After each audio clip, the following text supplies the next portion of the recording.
Stop, just for a second, and think about the last time you reached your breaking point.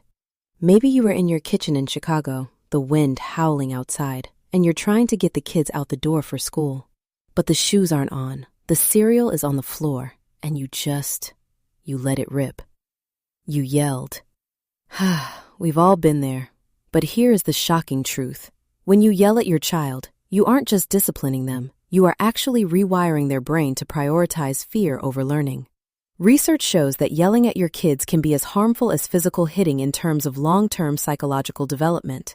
While high-performing families in places like Scandinavia, or even high EQ communities in New York have moved toward low-reactivity parenting, many of us are still stuck in the louder is better trap. Today, we're breaking down the exact science of what happens in your child's brain when you raise your voice, why it actually makes them less likely to listen, and the exact 4-week protocol to transform your home into a zone of calm, firm respect. Did you know that nearly 70% of American parents admit to yelling, screaming, or shouting at their children at least once a month? But here's the kicker. Only about 12% of those parents realize that this habit is leading to a permanent drop in their child's executive function skills. In cities where emotional intelligence is prioritized in early childhood education, like Seattle or San Francisco, parents who use low-volume correction see a 40% increase in their children's ability to self-regulate. The difference isn't the child's personality, it's the method. Let's look at a common situation. Imagine you're in a crowded apartment in Los Angeles. It's 8 p.m. Your 6-year-old refuses to brush their teeth. You say, "Get in the bathroom right now or no iPad for a week." Your child freezes, screams back, and the night ends in tears. The result? Cortisol spikes in both of you, and the lesson of hygiene is completely lost. Or consider a second scenario. You're at a park in Brooklyn. Your toddler keeps running toward the street. You scream, "Stop! Why don't you ever listen?" The child stops, but they are shaking. You've stopped the behavior, but you've also triggered their amygdala hijack. They aren't thinking, "Oh, the street is dangerous." They are thinking, "My protector is now a predator." And a third situation. Your teenager in a suburb of Houston rolls their eyes when you ask about homework. You blow up. "I worked so hard for this family, and you're just lazy." The result? They retreat further into their room, and the wall between you grows another brick higher. If these sound familiar, you're not alone. But when we choose volume over value, we create children who are either people-pleasers, driven by anxiety, or rebels, driven by resentment. Long-term studies from the University of Pittsburgh found that children who were yelled at frequently showed higher rates of depression and behavioral problems in middle school. We are currently in the golden window of your child's brain development. Between the ages of 2 and 12, the prefrontal cortex is like wet cement. Every time you yell, you are carving a fear-based map into that cement. This means that instead of learning how to solve problems, your child is learning how to survive you. When you yell, their brain releases a flood of toxic stress hormones. This isn't just a metaphor, it's biological. It creates a false belief in the child. I am only safe when I am perfect, or I am only heard when I am loud. If you miss the opportunity to change this now, by the time they hit 18, those neural pathways are hardened. Changing them later requires years of therapy and effort. Think of it like a garden. Yelling is like dumping salt on the soil. It might kill the weeds today, but nothing beautiful will grow there tomorrow.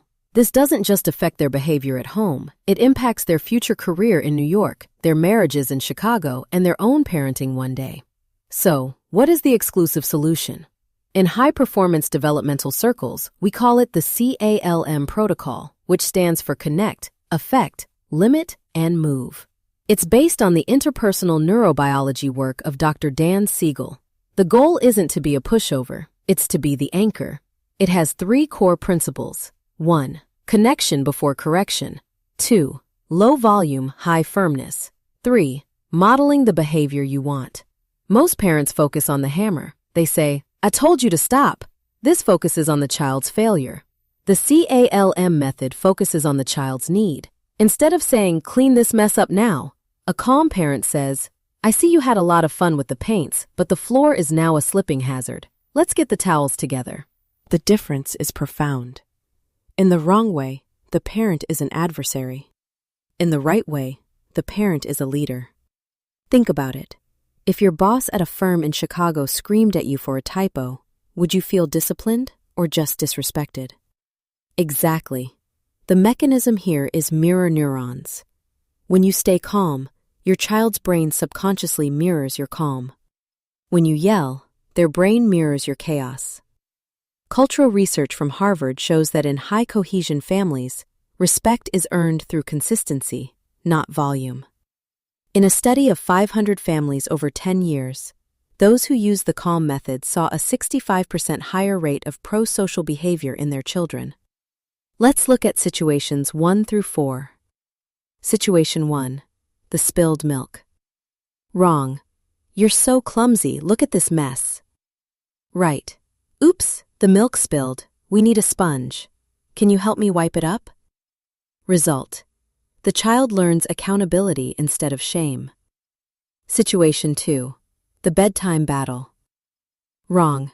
Get in bed or I'm taking your toys. Right. It's 8:30. Do you want to hop to bed like a frog or crawl like a bear? Result. The child feels autonomy and the power struggle vanishes. Situation 3. The eye roll. Wrong. Don't you look at me like that. Right. I see you're feeling frustrated right now. I'm going to give you some space and we'll talk about the chores in 5 minutes. Result. You've de-escalated the power struggle. Situation 4. The public meltdown at a mall in Miami. Wrong. You're embarrassing me. Stop it. Right.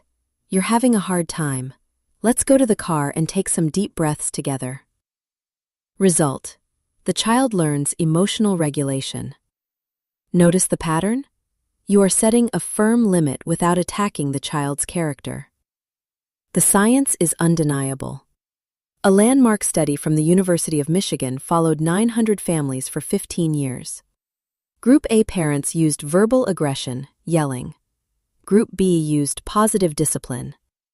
After 5 years, Group A children had a 70% higher rate of conduct disorders.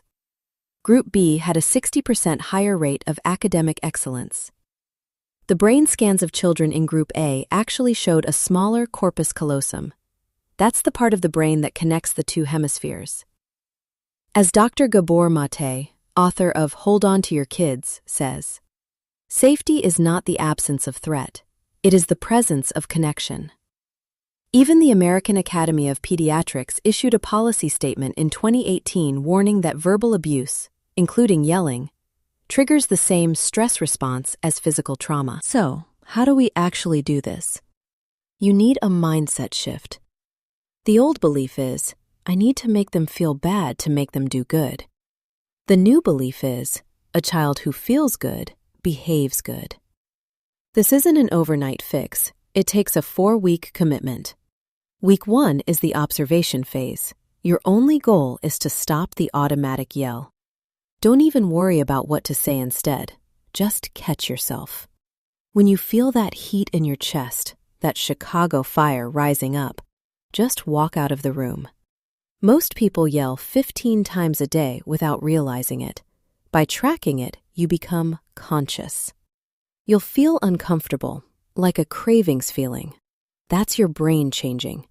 Your mantra for week 1, I am the adult here. Week 2 is the volume control phase. Your goal is to use the whisper technique. When you want to scream, whisper. It sounds crazy, but it forces the child to stop and listen. Use the formula, I see, observation, and I need, expectation. For example, I see your shoes are in the hallway, and I need them in the closet so no one trips. It's specific. It's not, you're messy.